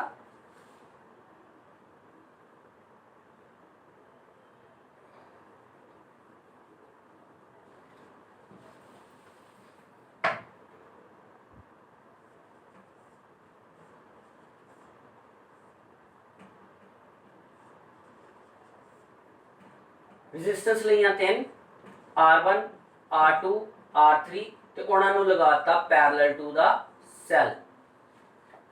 और मैं तुहानूं कहा कि इस केस दे विच तुहाडा जिहड़ा करंट है सैल द्वारा दिता जा रहा, वो करंट जिहड़ा वा वो डिवाइड हो जाना जे 3 हिस्सिਆਂ दे विच, क्योंकि पैरेलल विच करंट जिहड़ा सेम नहीं जांदा, पैरेलल दे विच करंट जिहड़ा वा वो डिफरेंशिएट हो जांदा इन सब division. So total current of the circuit will be divided into I1 I2 plus I3। ठीक है, I1 I2 plus I3 from Ohm's law। ਇੱਥੇ ਵੀ ਤਾਂ ਦੋਨਾਂ 'ਚ ਹੀ Ohm's law ਲੱਗਿਆ, ਇੱਥੇ ਵੀ Ohm's law ਦੀ ਗੱਲ ਕਰਾਂਗੇ। Ohm's law ਦਾ ਦੇਖੋ ਹੈਗਾ ਹੀ V is equal to IR, so I is equal to V upon R, ਇਹੀ ਲੱਗੇਗਾ। ਸੋ ਇੱਥੇ ਤੁਹਾਡੇ ਕੋਲ ਆ ਗਿਆ I1 ਕਾਦੇ ਬਰਾਬਰ ਆ ਗਿਆ, ਕਿਉਂਕਿ ਪੋਟੈਂਸ਼ੀਅਲ ਸੇਮ ਹੀ ਆ, ਪੋਟੈਂਸ਼ੀਅਲ ਅਕ੍ਰੋਸ V ਤਿੰਨਾਂ ਦੀ ਪੋਟੈਂਸ਼ੀਅਲ ਸੇਮ ਹੀ ਆ। ਸੋ ਇੱਥੇ ਆ ਗਿਆ V upon R1 ਪਹਿਲੀ ਰੈਜ਼ਿਸਟੈਂਸ ਦੇ ਅਕ੍ਰੋਸ ਕਰੰਟ, ਦੂਜੀ ਰੈਜ਼ਿਸਟੈਂਸ ਦੇ ਅਕ੍ਰੋਸ ਕਰੰਟ ਆਇਆ V upon R2, ਸੋ ਤੀਸਰੀ ਰੈਜ਼ਿਸਟੈਂਸ ਦੇ ਅਕ੍ਰੋਸ ਕਰੰਟ ਆਇਆ V upon R3। ਸੋ ਇਹਨੂੰ ਮੈਂ ਇਸ ਤਰ੍ਹਾਂ ਲਿਖ ਸਕਦਾ I is equal to V upon R1 plus V upon R2 plus V upon R3। क्यों जी, लिख सकते ना आप। ਹੁਣ ਫਿਰ ਇਸੇ ਤਰ੍ਹਾਂ ਹੀ ਜੇ ਆਪਾਂ ਗੱਲ ਕਰੀਏ ਨੈਟ ਸਰਕਟ ਦੇ ਕਰੰਟ ਦੀ, ਤੇ ਨੈਟ ਸਰਕਟ ਦੇ ਕਰੰਟ ਨੂੰ ਆਪਾਂ ਇਸ ਤਰ੍ਹਾਂ ਲਿਖ ਸਕਦੇ ਹਾਂ ਟੋਟਲ ਪੋਟੈਂਸ਼ੀਅਲ ਸਰਕਟ ਦੀ V upon resistance। रेजिस्टेंस की पूरी रेजिस्टेंस काउंट होनी है ना सर्किट वास्ते, ते पूरी रेजिस्टेंस इक्विवेलेंट की आ गई रेजिस्टेंस इन पैरेलल। 1 2 3 सारे की रेजिस्टेंस टोटल निकली रेजिस्टेंस इन पैरेलल, ते ए ਤੁਹਾਡੇ को आ गया V upon R parallel is equal to V upon R1। मैं कॉमन काट दिया ਇਹਦੇ ਚੋਂ V की रहा 1 upon R1 plus 1 upon R2 plus 1 upon R3। V ਨਾਲ V ਇਹਦੇ ਚ ਕੱਟ ਆਫ ਹੋ ਗਿਆ, ਤੇ ਤੁਹਾਡੇ ਕੋਲ ਨੈਟ ਰਿਜ਼ਲਟ ਕੀ ਬਣਿਆ 1 upon Rp is equal to 1 upon R1 plus 1 upon R2 plus 1 upon R3। फिर देख लो लॉजिक सिर्फ इस स्टेटमेंट का। सीरीज वाले केस में पोटेंशियल ਨੂੰ V1 V2 V3 ਚ ਵੰਡਿਆ ਸੀ, ਇਹਦੇ ਵਿੱਚ ਤੁਹਾਡਾ ਕਰੰਟ ਟੁੱਟ ਜਾਂਦਾ, ਕਿਉਂਕਿ ਜਦੋਂ ਪੈਰਲਲ ਦੇ ਵਿੱਚ ਲਗਾਇਆ ਜਾਂਦਾ ਵਾ ਕਿਸੇ ਵੀ ਰੈਜ਼ਿਸਟੈਂਸ ਨੂੰ, ਤੇ ਉਹ ਸਿਰਫ ਜਿਹੜਾ ਕਰੰਟ ਹੈ ਉਹਦੀ ਡਿਵੀਜ਼ਨ ਹੁੰਦੀ ਆ ਪੋਟੈਂਸ਼ੀਅਲ ਅਕ੍ਰੋਸ ਦਾ ਬੈਟਰੀ, ਜੋ ਇੱਥੇ ਆ ਉਹੀ ਸੇਮ ਹੀ ਰਹਿੰਦੀ ਆ। ਸੋ ਕਰੰਟ ਵੰਡਿਆ ਗਿਆ I is equal to I1 plus I2 plus I3। ਫਿਰ ਓਹਮਸ ਲਾ ਤੋਂ ਹੀ ਓਹਮਸ ਲਾ ਦੇ ਵਿੱਚ ਅਗਰ ਮੈਂ V equal to IR ਮੰਨਾ ਤੇ I ਕਾਦੇ ਬਰਾਬਰ ਹੋਇਆ, I ਹੋ ਗਿਆ ਨਾ V upon R, ਤੇ ਇਹੀ ਇਕੁਏਸ਼ਨ ਲਗਾਤੀ।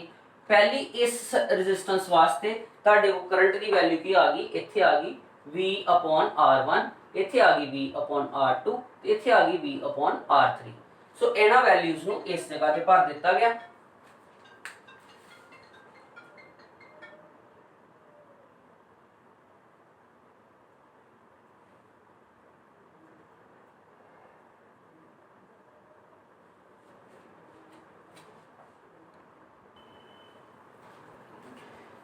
ओके जी, ते फिर वैल्यू फिलअप कीतियां और बाकी मैथ ही है। ठीक है, मैथ तो डर तो नहीं लगता, नहीं डरना चाहिए। मैथ की क्लास भी तुहानूं मिल जानी है अजकल दे विच। ठीक है, ओके, ते वैल्यू फिल करती है। चलो मैं एक वैल्यू फिर तो विच पा के दस देना तुहानूं। वैल्यू पास आउट करवा देने आ। इहनूं मान लो तुहाडे कोल R1 की वैल्यू होगी 2 ओहम, फिर तो 4 ओहम, ते R3 हैगा साडे कोल लेट 6 ओहम, या सेम रख लो 1/2 1/2 and sorry 2 ohm 2 ohm and 2 ohm. ठीक है, हुण इहदी पैरेलल दे कंबीनेशन च की आएगा 1 अपॉन पैरेलल कंबीनेशन की होएगा 1/2 प्लस 1/2 प्लस 1/2। जब तुसीं इकट्ठा करोगे इहनूं एलसीएम आ गया 2 3/2, 1 अपॉन आरपी की आ गया 3/2, ਤੇ ਸਾਨੂੰ ਤੇ आरपी ਦੀ ਵੈਲਿਊ ਚਾਹੀਦੀ ਆ। आरपी इज इक्वल टू 2/3, कितना 2/3। अगर यही चीज सीरीज च लगी हुंदी ते आ हो जानी ही 2 + 2 + 2 6 ओम आना, पर पैरेलल च लगी होने करके इस रेजिस्टेंस की वैल्यू जिहड़ी आ वो 2 तो भी डिक्रीज होगी। देखो 2 डिवाइडेड बाय 3 आ, जो इंडिविजुअल की वैल्यू ही वो तो भी घट है। ਇਹਦਾ मतलब यह निकलिया कि सीरीज और पैरेलल दो कंबीनेशन दे विचों ਸੀਰੀਜ਼ ਦੇ ਵਿੱਚ ਰੈਜ਼ਿਸਟੈਂਸ ਜਿਹੜੀਆਂ ਨੇ ਉਹ ਐਡ ਹੋ ਜਾਂਦੀਆਂ ਤੇ ਇੰਕਰੀਜ਼ ਕਰ ਜਾਂਦੀ ਹੈ, ਔਰ ਪੈਰਲਲ ਦੇ ਵਿੱਚ ਜਿਹੜੀ ਰੈਜ਼ਿਸਟੈਂਸ ਹੈਗੀ ਆ ਉਹ ਆਪਸ ਵਿੱਚ ਘਟ ਜਾਂਦੀ ਆ। ਔਰ ਘਟਣ ਦਾ ਤਰੀਕਾ ਮੈਂ ਦੱਸ ਦਿੱਤਾ, ਇਹਦੇ ਰੈਸੀਪ੍ਰੋਕਲ ਪਲੱਸ ਹੋਣ ਡਿਆ। ਇਟ ਮੀਨਸ ਸੀਰੀਜ਼ ਦੇ ਵਿੱਚ ਰੈਜ਼ਿਸਟੈਂਸ ਇੰਕਰੀਜ਼ ਕਰਦੀ ਆ ਔਰ ਪੈਰਲਲ ਚ ਡਿਕਰੀਜ਼ ਕਰਦੀ ਆ। ਇਹ ਜਿਹੜੇ ਦੋਨੇ ਫਾਰਮੂਲੇ ਆ ਇਹਨੂੰ ਚੰਗੀ ਤਰ੍ਹਾਂ ਯਾਦ ਕਰ ਲਓ, ਕਿਉਂਕਿ ਸਾਡੇ ਅਗਲੇ ਲੈਕਚਰ ਦੇ ਵਿੱਚ ਸਿਰਫ ਨੂਮੈਰੀਕਲ ਹੀ ਨੂਮੈਰੀਕਲ ਹੋਣੇ ਆ। ਸੋ ਫਾਰਮੂਲੇ ਅਲੱਗ ਤੋਂ ਲਿਖ ਲਿਓ, ਮੈਂ ਤੁਹਾਨੂੰ ਟਿਲ ਦਾ ਐਂਡ ਦੇ ਉੱਤੇ ਸਾਰੇ ਫਾਰਮੂਲੇ ਅਲੱਗ ਤੋਂ ਯਾਦ ਕਰਵਾਣਾ। ਠੀਕ ਹੈ, ਇਹ ਤੱਕ ਹੋ ਗਿਆ। ਲਓ ਜੀ, ਇਹ ਤੱਕ ਸਮਝ ਆ ਗਿਆ। ਸੋ ਆਪਾਂ ਰੈਜ਼ਿਸਟੈਂਸ ਦੇ ਦੋਨੇ ਕੰਬੀਨੇਸ਼ਨ ਵੀ ਖਤਮ ਕਰ ਲਏ। ठीक है जी, आज का लास्ट टॉपिक लेने और लास्ट टॉपिक मुकन नूं तुसी छेती खत्म कर सकते हो। छेती खत्म करना मतलब है बुक लो, उन्होंने उथों लिखो, लिख के वधिया जिहा उन्होंने नोट्स बना लो तो बस हो गया। नहीं, आपां उन्होंने वधिया तरीके नाल समझ भी सकते हैं, इन्ना वधिया तरीके नाल कि वो सानूं भुल्ले ही ना। टॉपिक बहुत मजेदार है। टॉपिक का नाम है heating effect of electric current. मतलब जो साडा इलेक्ट्रिक करंट है उहदे तो हीट पैदा कर। प्रैक्टिकली की हुंदा बेटा, जदों भी किसी वायर चों मान लो वायर है ਉਹਦੇ ਚੋਂ ਕਰੰਟ ਪਾਸ ਕਰਦਾ,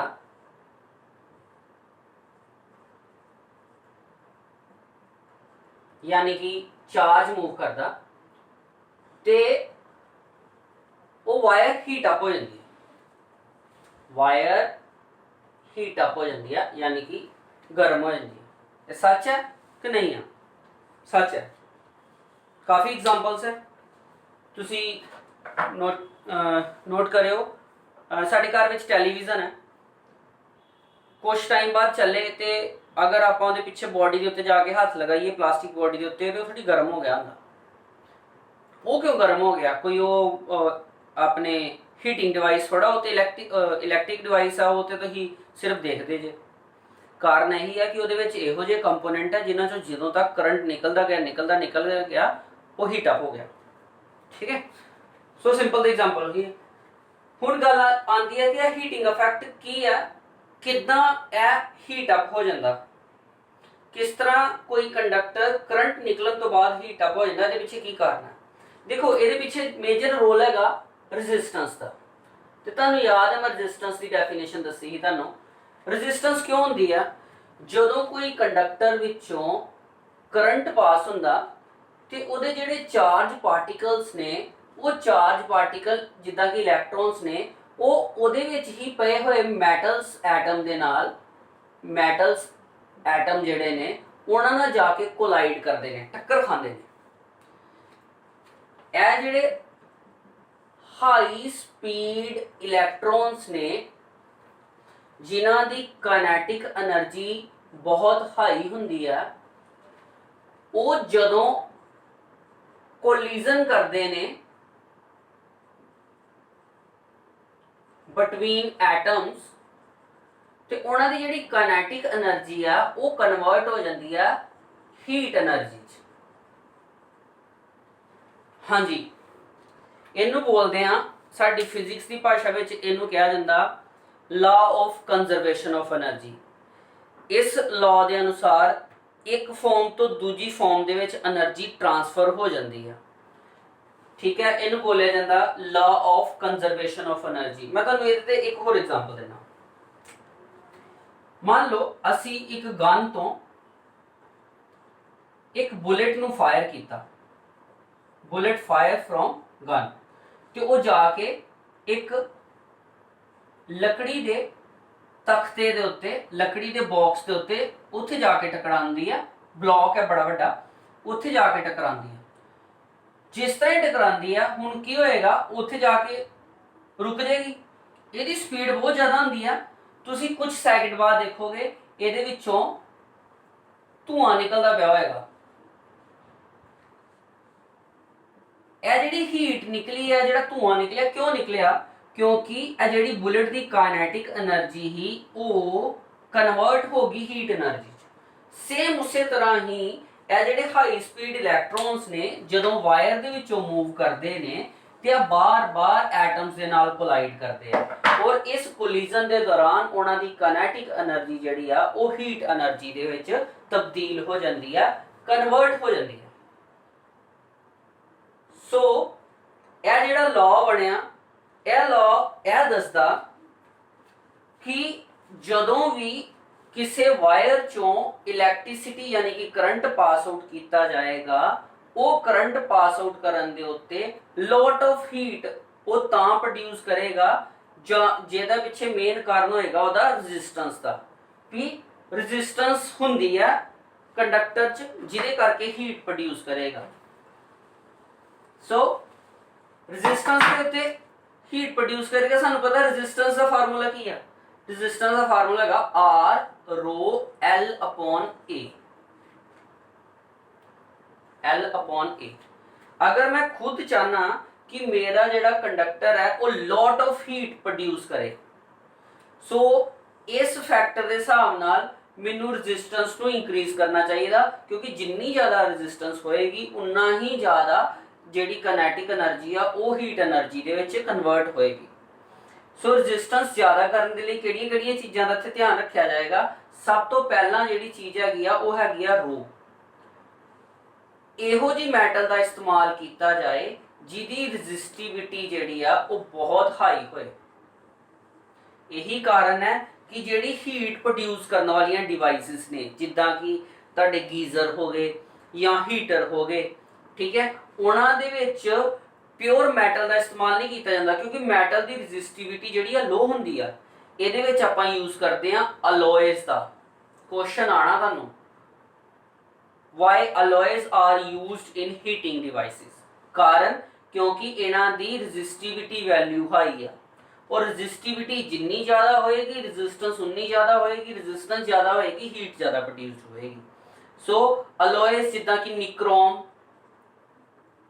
ठीक है, टंगस्टन, ठीक है, होर भी है काफ़ी सारिया अलॉयस ਜਿਹੜੀਆਂ ਕਿ ਤੁਹਾਡੇ ਕੋਲ ਹੀਟ ਪ੍ਰੋਡਿਊਸ ਕਰਦੀਆਂ।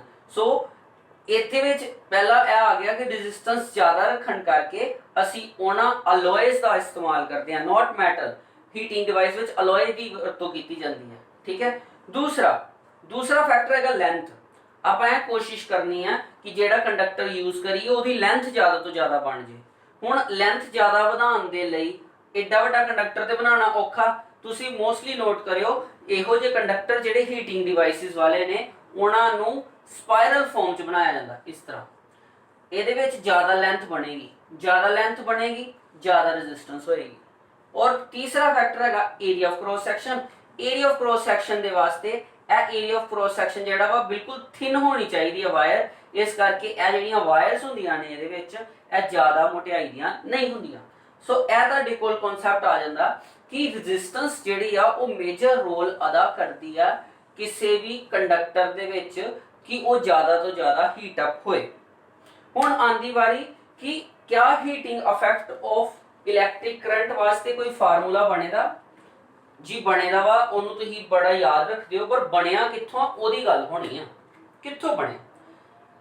ਦੇਖੋ ਸਾਨੂੰ ਪਤਾ ਕਿ ਜਿਹੜੀ ਹੀਟ ਹੈ ਉਹ ਇੱਕ ਤਰ੍ਹਾਂ ਦੀ એનર્ਜੀ ਹੈ, ਠੀਕ ਹੈ। ਔਰ ਕਲਾਸ 9th ਦੇ ਵਿੱਚ ਤੁਸੀਂ ਪੜਿਆ એનર્ਜੀ ਔਰ ਵਰਕ ਇਹ ਦੋਨੇ ਇਕੁਅਲੈਂਟ ਹੈ। ਆਪਾਂ ਕਿਸੇ ਵੀ ਚੀਜ਼ ਦਾ ਵਰਕ ਡਨ ਕਰਦੇ ਆ ਔਰ ਬਾਅਦ ਵਿੱਚ ਕਹਿ ਦਿੰਦੇ ਆ this work is stored as energy, ਹੈਨਾ। ਬਸ ਆਪਾਂ ਵਰਕ ਡਨ ਵਾਲਾ ਫਾਰਮੂਲਾ ਦੇਖਣਾ ਕਿੱਥੇ ਆ, ਉੱਥੋਂ ਹੀ ਆਪਾਂ ਹੀਟ ਦਾ ਫਾਰਮੂਲਾ ਜਿਹੜਾ ਵਾ ਬਣਾ ਸਕਦੇ ਆ। ਦੇਖੋ ਬੜਾ ਹੀ ਸੌਖਾ ਵਾ। ਤੁਹਾਨੂੰ ਪਤਾ ਵਰਕ ਡਨ ਵਾਲਾ ਫਾਰਮੂਲਾ ਤੁਸੀਂ ਦੂਸਰੇ ਯਾਨੀ ਕਿ ਲਾਸਟ ਵਾਲੇ ਜਿਹੜਾ ਲੈਕਚਰ ਹੀ ਉਹਦੇ ਵਿੱਚ ਮੈਂ ਕਰਵਾਇਆ ਸੀ ਪੋਟੈਂਸ਼ੀਅਲ ਡਿਫਰੈਂਸ। पोटेंशियल डिफरेंस का फार्मूला की ही पोटेंशियल डिफरेंस का फार्मूला ही V is equal to work done to move the charge. यही फार्मूला है work done to move the charge. आपा की करना वर्क डन का बराबर आ गया V इंटू क्यू, ए वैल्यू इधर चल गई, ठीक है। हुण फ्रॉम ओहम्स लॉ V का दे बराबर है IR दे, ठीक है। और करंट की डेफिनेशन अगर तुहानू याद होए, चलो पहले इसकी वैल्यू करो, V is equal to IR, क्योंकि ये काफी सारे फार्मूले बनने हैं। इतना तक समझ आ गया? ए डायग्राम समझ आ गया क्यों रेजिस्टेंस से डिपेंड करे करता, ठीक है। क्योंकि रेजिस्टेंस जो है वो इलेक्ट्रॉन्स ਨੂੰ रोकने का काम करती है, ਤੇ ਇਲੈਕਟ੍ਰੋਨਸ ਦੀ ਹੈਵੀ ਗਤੀ ਜਿਹੜੀ ਹੈ, ਤੇਜ਼ ਗਤੀ, ਉਹ ਕਨਵਰਟ ਹੋ ਜਾਂਦੀ ਹੈ ਹੀਟ ਵਿੱਚ ਜਦੋਂ ਬਾਰ-ਬਾਰ ਕੋਲਾਈਡ ਕਰਦਾ, ਠੀਕ ਹੈ। शाबाश।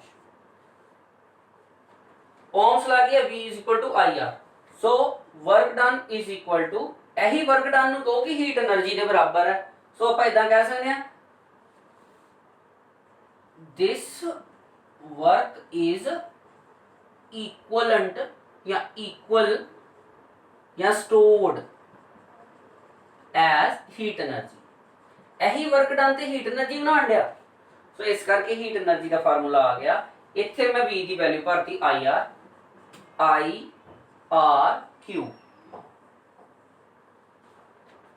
और ये भी आप जानते हैं कि साडे कोल I इज इक्वल टू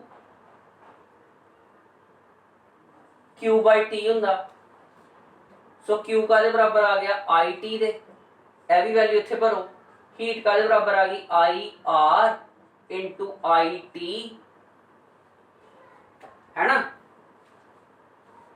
यही है ना। यह आ गया तुहाडे कोल I स्क्वायर RT, एक फार्मूला आ गया, एक क्या आया, एक फार्मूला आ गया, ठीक है। अगर ओम्स लॉ तो R की वैल्यू कढ़ीए, सानू पता V is equal to IR है, R का बराबर आ गया V अपॉन I, इत्थे भरता H is equal to I square V upon I into T, I नाल I कट हो गया, आ गया तुहाडे कोल VIT, हीट का बराबर आ गया VIT, यह तीसरा फार्मूला आ गया। इस तरह ही तुसीं अलग अलग ड्राइव कर सकते हो हीटिंग के फार्मूले। क्यों करवाण दिया मैं दस देना, तो ये तो बाद न्यूमेरिकल करने हैं। जो न्यूमेरिकल करने हैं ना, तो कभी ओहम्स लॉ की वैल्यू भर के ते कभी Q की वैल्यू भर के तुसीं अलग अलग फार्मूले ने यूज करना इत्थे। सो इत्थों साडे कोल आ जांदा वा जॉल्स हीटिंग इफेक्ट का एक फाइनल कंक्लूजन कि कोई भी इहो जी डिवाइस, इहो जिहा कंडक्टर जिहदे विचों करंट निकले करदा होए I, ओदी रेजिस्टेंस होए R, ते करंट निकले किस कुछ टाइम दे लई, लेट मान लो T, ठीक है। If the current is passing through the device I, the device has resistance R and the duration of the current transformation is T, then the heat produced in the device is I square RT। यह main formula चलदा बहुत मशहूर है, और इस फार्मूले नू असी एक नाम दिन्ने आ, इनू बोलदे आ जॉल हीटिंग इफेक्ट। यह अलग तो भी आंदा वा, very very important, note down कर लो। What is Joule heating effect? It is the relationship between the heat produced by any conductor when I current passing through it and it has resistance R, the time duration for the current transformation is T। इनू इस पूरे दे पूरी line नू कहा जाता joules heating effect. सो ऐसी साडे अज दे concept जिहदे विच असी पढ़िया तीन चीज़ां। सब तो पहली चीज सी रजिस्टिविटी की है, और ਇਹਦੇ ਤੇ ਗੱਲ ਕੀਤੀ ਗਈ।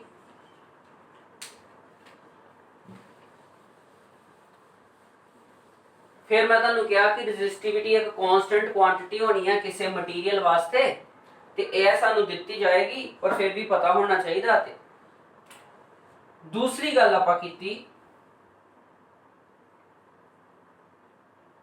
रेजिस्टेंस के कंबीनेशन थे, यानी कि resistance in series and resistance in parallel, ਇਹ ਦੋ ਕੰਬੀਨੇਸ਼ਨ ਆਪਾਂ ਪੜ੍ਹੇ ਸੀ। ਤੇ ਤੀਸਰੀ ਗੱਲ ਕੀਤੀ ਆਪਾਂ Joule's heating effect I square RT ਤੇ। ਹੋਪ ਸੋ ਇਹ ਤਿੰਨੇ ਦੇ ਤਿੰਨੇ ਟੌਪਿਕ ਤੁਹਾਨੂੰ ਪੂਰੀ ਤਰ੍ਹਾਂ ਸਮਝ ਆ ਗਏ ਹੋਣ। ਮੈਂ ਪੂਰੀ ਕੋਸ਼ਿਸ਼ ਕੀਤੀ ਆਪਣੇ ਤੁਹਾਨੂੰ ਸਮਝਾਉਣ ਦੀ। ਇਹਦੇ ਨੋਟਸ ਤੁਹਾਨੂੰ ਦੇ ਦਿੱਤੇ ਜਾਣਗੇ।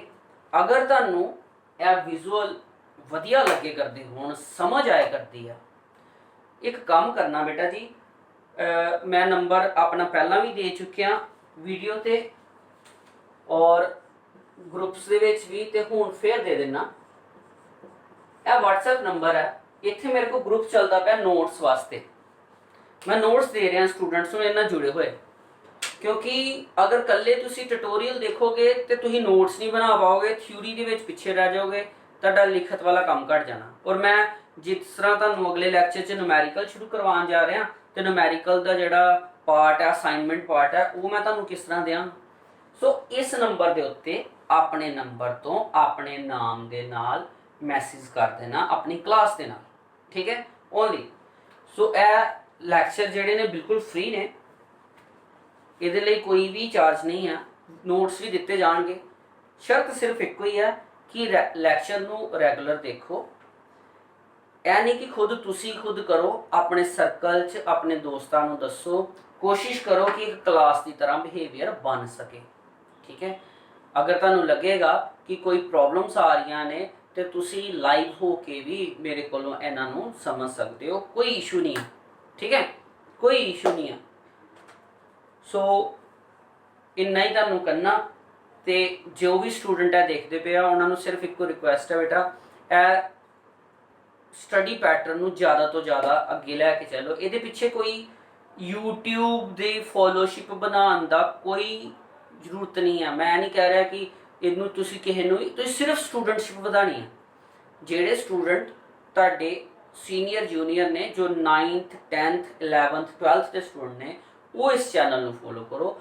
ਉਹਦੇ ਵਿੱਚ ਤੁਹਾਨੂੰ ਫਿਜ਼ਿਕਸ, ਕੈਮਿਸਟਰੀ, ਮੈਥਮੈਟਿਕਸ, ਬਾਇਓਲੋਜੀ, ਹੋ ਸਕਦਾ ਵਾ ਕਿ ਆਉਣ ਵਾਲੇ ਟਾਈਮ ਦੇ ਵਿੱਚ ਸਾਡੇ ਕੋਲ ਕਾਮਰਸ ਦੀਆਂ ਕਲਾਸਿਸ ਵੀ ਸਟਾਰਟ ਹੋ ਜਾਣ, ਤੇ ਉਹ ਤੁਹਾਨੂੰ ਪ੍ਰੋਵਾਈਡ ਕੀਤੀ ਜਾਏਗੀ, ਠੀਕ ਹੈ ਜੀ। ज़्यादा टाइम ना लेंदे होए इत्थों तक कि आप अज तक रखते हैं टॉपिक। ओके बेटा जी, हैव अ नाइस डे।